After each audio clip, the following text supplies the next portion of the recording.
City, a financial and trading capital with 12.5 million residents, 43 universities, and 400 kilometers of underground lines. What's more, it has hosted 3 Summer Olympic Games. These are unbelievable facts and figures. Indeed, this is what a true metropolis looks like. This is London. The capital of the United Kingdom lies on the banks of the River Thames. 30% of the country's GDP is produced here. London's average money circulation per day is $750 billion. It is impossible to comprehend this amount of money. The entire moon program could have been financed with just one day's money circulation, not once, but 7 times. However, immigrants coming here do not plan to go to the moon. They leave their homeland, hoping to find a better life here. Immigrants make up nearly 1/3 of the city's population. India, Poland, Nigeria, Jamaica, and Pakistan. These are the most common countries of origin of the workers here. Approximately 27 million tourists from around the world arrive in this diverse city every year. London has no shortage of historical relics.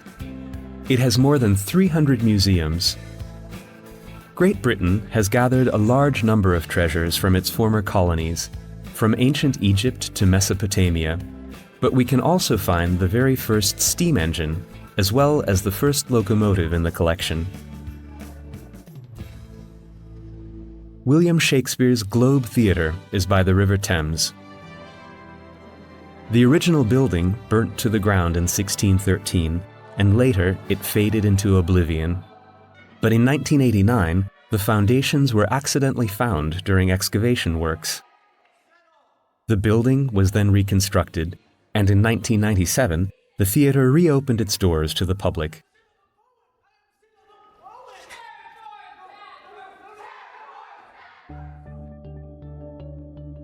One of the most popular sites is the clock tower of Parliament, called Big Ben, which has become one of the symbols of London.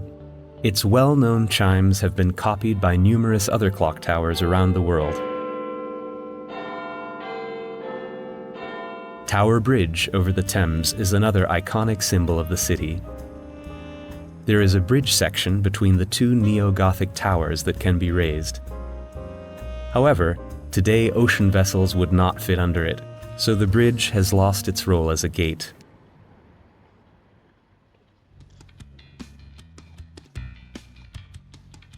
Since 1837, the British sovereign resides at Buckingham Palace.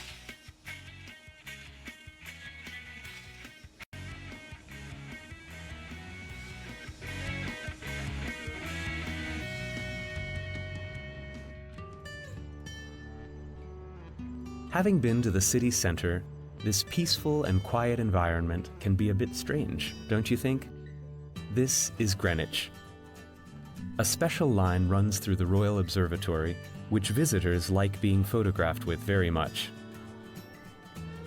It is 0 degrees longitude. Since 1884, it has been considered the prime meridian line. Stand on it, and you'll have one foot in the Western Hemisphere and the other in the Eastern Hemisphere.